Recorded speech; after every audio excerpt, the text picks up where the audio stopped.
Fromage de Savoie, riz de Camargue ou jambon ibérique, ces produits locaux ont tous un point commun.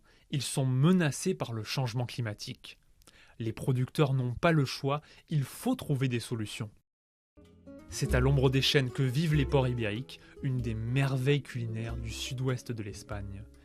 Mais dans ce sous-bois andalou, les chênes ne produisent plus autant de glands qu'avant. C'est à cause du manque d'eau, aggravé par le changement climatique.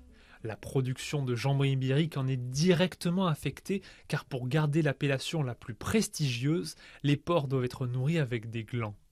Le cahier des charges exige que les porcs aient au moins 1 hectare chacun pour paître et ainsi avoir assez de glands.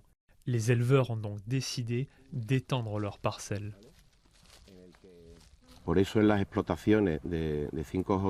fermes de Cinco Jotas, au lieu de donner 2 hectares à chaque porc, nous avons dû leur donner 3 hectares pour garder la même exigence de qualité.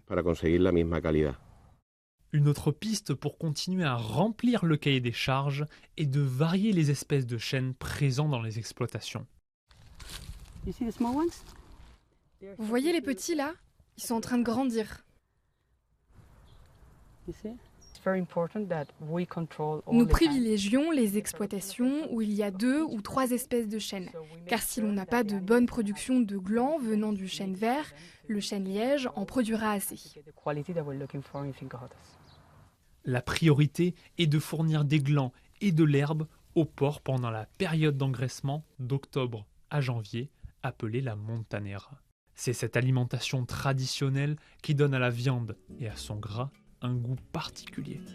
Après l'abattage, le jambon est conservé dans un séchoir jusqu'à 5 ans pour affinage et il coûte autour de 114 € le kilo.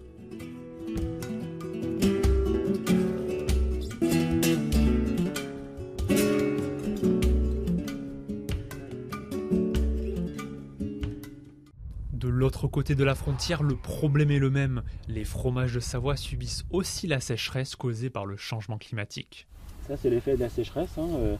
C'est le manque d'eau fait que la terre se resserre, se rétracte et ça fait des fentes comme ceci. Donc à la prochaine arrivée de l'eau, on arrivera peut-être à combler ça, mais c'est vraiment flagrant. Entre Annecy et Genève, Jean-Luc Duclos élève 150 vaches qui fournissent du lait pour de l'emmental, de l'atome et du reblochon de Savoie. Le pâturage est menacé, on va dire globalement la production de l'herbe est menacée par des grosses températures et c'est plutôt ça qu'on observe les années passées, c'est-à-dire que quand il fait plus de 30 degrés, eh bien l'herbe ne pousse plus.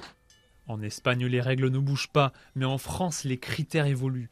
L'an dernier, 28 fromages ont demandé une modification du cahier des charges, le temps de pâturage requis a été diminué et les éleveurs ont eu le droit de donner plus de foin aux vaches. Mais alléger le cahier des charges n'est pas une solution à tout, car de toute façon, les bovins supportent mal ce type de chaleur. Alors une vache, elle est bien entre -5 et plus 25 degrés.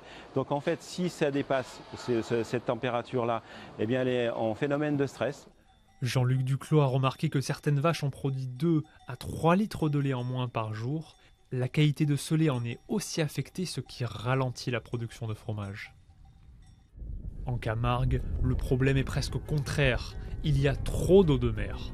La première zone humide de France est menacée, car le niveau de la Méditerranée monte et son eau salée pourrait envahir les rizières.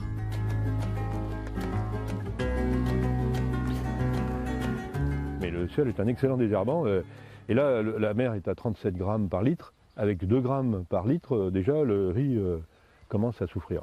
Donc, si on continue à faire rentrer la mer en Camargue, on va créer un énorme marais salant qui va rendre non seulement stérile le territoire, mais il n'y aura plus de biodiversité et il n'y aura plus de faune, plus de flore. Alors comment empêcher cela? Une des solutions est d'approvisionner la Camargue en eau douce. Ça, c'est la canalisation qui pompe l'eau dans le Rhône et qui permet d'alimenter l'ensemble des rizières du domaine. Et là, cette station alimente 150 hectares de riz. Donc, ce qui permet de produire pratiquement 1000 tonnes de riz. Le problème, c'est que la culture du riz nécessite des pesticides. Ils se répandent dans l'eau douce, qui se déverse ensuite dans les milieux naturels. Pour les chercheurs de la Tour du Valat, le processus doit être amélioré. Ici, on est dans un espace protégé qui a des objectifs de protection de la nature et pour lesquels il apparaît que le taux de pesticides dans l'eau de drainage agricole n'est pas compatible avec ces objectifs de protection. Une expérimentation est en cours pour traiter cette eau, mais elle pourrait prendre plusieurs années pour être mise en place à grande échelle.